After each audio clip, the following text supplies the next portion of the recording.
Hi ನಮಸ್ತೆ ಮಾಂತರಗಳ ನಮಸ್ಕಾರ. ಇವತ್ತು ನಾನು ಸಿಹಿಗೆಣಸಿನಿಂದ ಒಂದು ಅಡಿಗೆ ಮಾಡಿ ತೋರಿಸ್ತಾ ಇದ್ದೇನೆ. ಇದು ನಮ್ಮ ಡೈಜೆಷನ್ಗೆ ಮತ್ತು ರೋಗ ನಿರೋಧಕ ಶಕ್ತಿಯನ್ನು ಜಾಸ್ತಿ ಮಾಡುವುದಲ್ಲದೆ ನಮ್ಮ ಕಣ್ಣು ಮತ್ತು ಚರ್ಮದ ಆರೋಗ್ಯಕ್ಕೂ ತುಂಬಾ ಒಳ್ಳೆಯದು. ಐತಾಳ್ಸ್ ಕಿಚನ್ ಎಲ್ಲ ವೀಕ್ಷಕರಿಗೆ ಸ್ವಾಗತ. ಇವತ್ತು ಸ್ವಲ್ಪವೇ ಎಣ್ಣೆ ಉಪಯೋಗಿಸಿ ಸ್ವೀಟ್ ಪೊಟ್ಯಾಟೊ ರವಾ ಫ್ರೈ ತಯಾರಿಸೋಣ.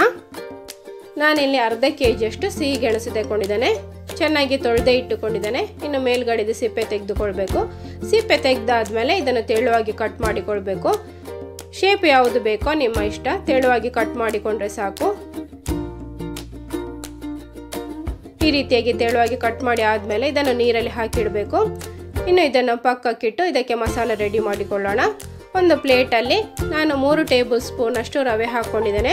ಹಾಗೆ 3 ಟೇಬಲ್ ಸ್ಪೂನ್ ಅಷ್ಟು ಅಕ್ಕಿ ಹುಡಿ, 1 ಸ್ಪೂನ್ ಅಷ್ಟು ಕೊತ್ತಂಬರಿ ಹುಡಿ, ಹಾಗೆ 1 ಸ್ಪೂನ್ ಅಷ್ಟು ಜೀರಿಗೆ ಹುಡಿ, ಅರ್ಧ ಸ್ಪೂನ್ ಅಷ್ಟು ಪೆಪ್ಪರ್ ಮತ್ತು ಅರಶಿನದ ಹುಡಿ, 1.5 ಸ್ಪೂನ್ ಅಷ್ಟು ಚಿಲ್ಲಿ ಪೌಡರ್ ತಗೊಂಡಿದ್ದೇನೆ. ಹಾಗೆ ಅರ್ಧ ಸ್ಪೂನ್ ಅಷ್ಟು ಆಮ್ಚೂರ್ ಹುಡಿ. ಇದಕ್ಕೆ ಸ್ವಲ್ಪ ಉಪ್ಪು ಹಾಕ್ಕೊಂಡು ಡ್ರೈ ಆಗಿ ಕಲಸಿ ಇಟ್ಟುಕೊಳ್ಬೇಕು. ಹಾಗೆ 1 ಸ್ಪೂನ್ ಅಷ್ಟು ಗರಂ ಮಸಾಲೆ ಹಾಕ್ಕೊಳ್ಬೇಕು. ಇದನ್ನು ಕೂಡ ಮಿಕ್ಸ್ ಮಾಡಿ ಇಟ್ಟುಕೊಳ್ಳೋಣ. ನೀರಲ್ಲಿ ಹಾಕಿಟ್ಟಿದ್ದ ಸಿಹಿಗೆಣಸಿನ ಪೀಸ್ಗಳನ್ನು ಒಂದೊಂದೇ ತೆಗೆದು ಈ ಡ್ರೈ ಮಿಶ್ರಣದಲ್ಲಿ ಹೊರಳಿಸಿಕೊಳ್ಳಿ. ನೀರಿನ ಪಸೆ ಇರುವ ಕಾರಣ ಚೆನ್ನಾಗಿ ಮಿಶ್ರಣ ಕೋಟ್ ಆಗ್ತದೆ. ಇದೇ ರೀತಿಯಾಗಿ ಎಲ್ಲವನ್ನು ರೆಡಿ ಮಾಡಿಕೊಂಡು ಒಂದು ಪ್ಲೇಟಲ್ಲಿ ಜೋಡಿಸಿಕೊಳ್ಳಿ. ಫ್ರೈ ಮಾಡಲಿಕ್ಕೂ ಸುಲಭ ಆಗ್ತದೆ. ನಾನಿಲ್ಲಿ ಡೀಪ್ ಫ್ರೈ ಮಾಡ್ತಾ ಇಲ್ಲ, ದೋಸೆ ಕಾವಲಿಯಲ್ಲಿ ಫ್ರೈ ಮಾಡ್ತಾ ಇದ್ದೇನೆ. ದೋಸೆ ಕಾವಲಿ ಬಿಸಿ ಆದಮೇಲೆ ಮೇಲ್ಗಡೆ 3 ಟೇಬಲ್ ಸ್ಪೂನ್ ಅಷ್ಟು ಅಡಿಗೆ ಎಣ್ಣೆ ಹಾಕ್ಕೊಂಡು ಸ್ವಲ್ಪವನ್ನು ಈ ರೀತಿಯಾಗಿ ಜೋಡಿಸಿಕೊಳ್ಳೋಣ. ಮೇಲ್ಗಡೆ ಕೂಡ 2 ಸ್ಪೂನ್ ಅಷ್ಟು ಎಣ್ಣೆ ಹಾಕ್ಕೊಳ್ಳಿ. ಸ್ವಲ್ಪ ಹೊತ್ತು ಹಾಗೆ ಫ್ರೈ ಆಗಲಿಕ್ಕೆ ಬಿಡಿ. 1-2 ನಿಮಿಷ ಫ್ರೈ ಆದಮೇಲೆ ಇದನ್ನು ಮುಚ್ಚಿ ಇಡಬೇಕು.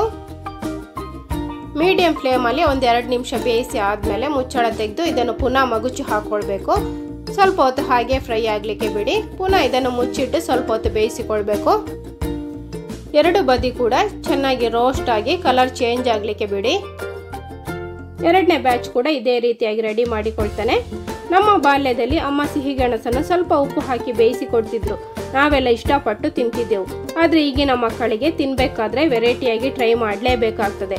ಇದನ್ನು ಊಟಕ್ಕೆ ಅಥವಾ ಸಂಜೆ ಸ್ನ್ಯಾಕ್ಸಿಗಾದರೂ ಟ್ರೈ ಮಾಡಿಕೊಳ್ಬೋದು. ನೋಡಿ, ಹೊರಗಡೆ ಕ್ರಿಸ್ಪಿ ಮತ್ತು ಒಳಗಡೆ ಚೆನ್ನಾಗಿ ಬೆಂದಿದೆ. ರೆಸಿಪಿ ಇಷ್ಟ ಆದರೆ ಲೈಕ್ ಮಾಡಿ, ಶೇರ್ ಮಾಡಿ, ಹಾಗೆ ಟೇಸ್ಟಿ ಅಂತ ಕಮೆಂಟ್ ಮಾಡಿ. ಚಾನಲ್ ಸಬ್ಸ್ಕ್ರೈಬ್ ಆಗಿ. ಇನ್ನೊಂದು ವಿಡಿಯೋದಲ್ಲಿ ಸಿಗೋಣ. Thank you, bye.